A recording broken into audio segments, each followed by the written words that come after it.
Un chantier qui sort de terre, des travaux achevés à 45% après 11 mois d'exécution. Nous sommes à Diamniadio et voilà à terme ce que sera la future cité ministérielle Dakar-Diamniadio. Un ensemble de 4 immeubles R+8 sur 42 000 m². Ce projet de construction confié à l'entreprise Envol est adapté aux standards internationaux.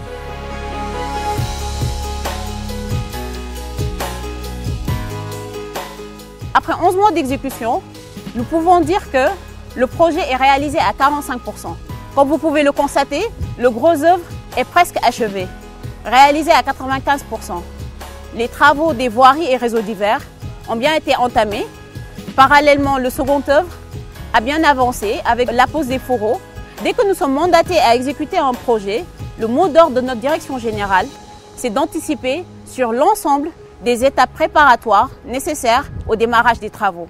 Par ailleurs, le projet est réalisé à 60% par des entreprises sénégalaises. Une main-d'œuvre locale suffisante et de qualité.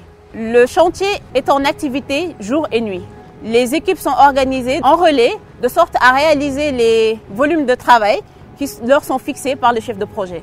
Et c'est toute cette organisation qui nous a permis aujourd'hui de gagner 2 mois sur le planning prévisionnel, passant de 22 à 20 mois.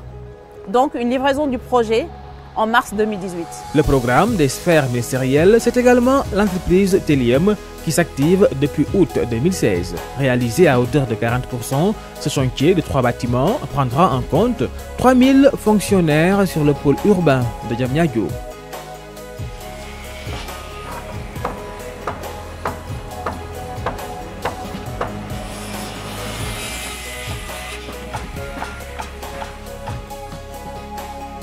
Le chantier, on l'a démarré depuis le mois d'août 2016. Aujourd'hui, on est pratiquement à 40% des réalisations, comme vous pouvez le voir. On est au stade du gros œuvre. Aujourd'hui, on peut dire que les travaux avancent comme c'était prévu.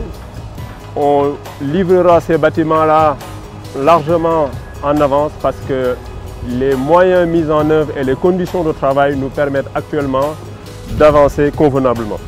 Ces chantiers, initiés par l'Agence du patrimoine bâti, rentrent dans la politique de l'État du Sénégal de doter le pays de nouvelles infrastructures.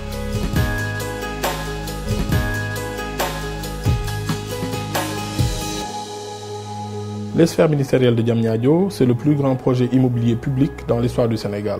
Ça va permettre à Dakar de se décongestionner. Ça, c'est le cadre général du pôle urbain de Diamniadio et les sphères ministérielles, dans ce cadre-là, apportent cet aspect qualitatif-là. Il nous fallait mettre en place un cadre, une organisation autour de 2 choses. D'abord, la rigueur et puis la rapidité.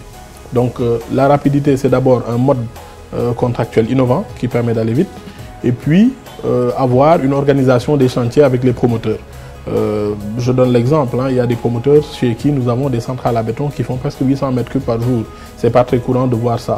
C'est quelquefois 4 fois la capacité d'une seule centrale à béton.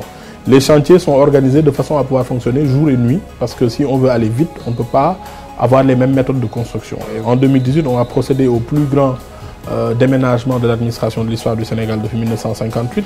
Donc ces 15 ministères-là, il faudrait qu'on organise les espaces. Comment organiser un cabinet ministériel, comment organiser les espaces du secrétaire général, les directions fonctionnelles, les projets, les cellules. Et puis après, il y a un grand comité de pilotage qui va organiser cela de façon méthodique. Quand est-ce que ces déménagements vont avoir lieu, avec quelles mesures incitatives, quelle organisation, qui fait quoi. Et tout cela va être organisé sous la houlette du Premier ministre et du secrétaire général de la présidence. Sur le terrain, des équipes organisées se relaient sur le chantier, un travail d'anticipation pour livrer les chantiers en temps et en heure.